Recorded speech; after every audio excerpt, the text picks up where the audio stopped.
देश में फिर एक बार ईवीएम के खिलाफ आवाजें उठ रही हैं।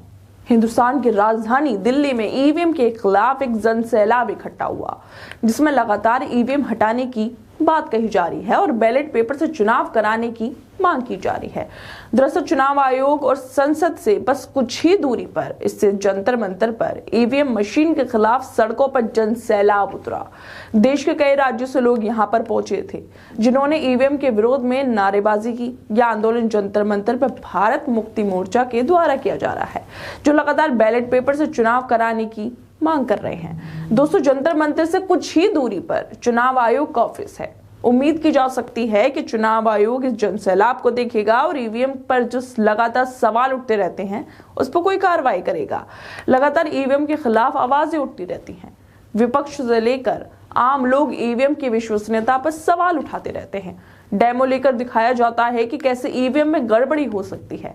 बाबा चुनावों में ईवीएम की धांधली पकड़ी जाती है। बैलेट पेपर में अलग नतीजे होते हैं और ईवीएम में अलग, मतलब बैलेट पेपर से नतीजे ईवीएम तक जाते जाते बदल जाते हैं।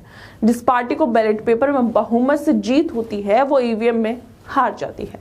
आखिर ऐसा क्यों है कि इतना सब हो रहा है? बार बार लोग ईवीएम के खिलाफ आंदोलन कर रहे हैं, लेकिन फिर भी इसे नहीं बदला जा रहा है। इस पर कोई जांच नहीं हो रही है। आखिर चुनाव आयोग पर किसका दबाव है कि वो इस मामले को गंभीरता से नहीं ले रहा है? लेकिन दोस्तों, जब सत्ता तानाशाह होती है तो लोगों को सड़कों पर उतरकर लोकतंत्र को बचाना जरूरी हो जाता है। अगर लोग सड़कों पर नहीं उतरेंगे, आंदोलन नहीं करेंगे, तो सरकार को उसकी मनमर्जी करने की छूट मिल जाती है। फिर वो सरकार जनता के लिए ना तो विकास कर पाती है और ना ही रोजगार दे पाती है। और यही हालत आज देश के हो गए हैं। ना तो लोगों के पास रोजगार है और ना ही देश का विकास हो रहा है।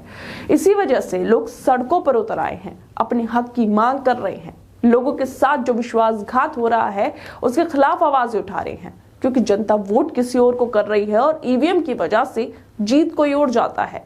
इसलिए अपने अधिकारों के लिए लोगों ने जंतर मंतर पर ईवीएम का विरोध किया, ताकि उनके अधिकारों के साथ खिलवाड़ ना हो सके।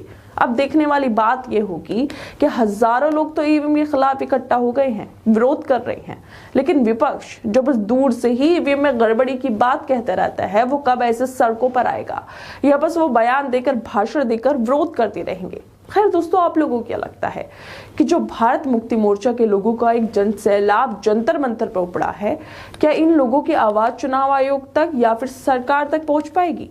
क्या चुनाव आयोग इस पर कोई संज्ञान लेगा या फिर बस इसी तरह से लोग प्रदर्शन करते रहेंगे और चुनाव आयोग खामोश बैठा रहेगा? आप लोगों को क्या लगता है इस मुद्दे पर? हमें अपनी राय जरूर दें और बाकी तमाम खबरों को देखने के लिए जुड़े रहिए हमारे साथ।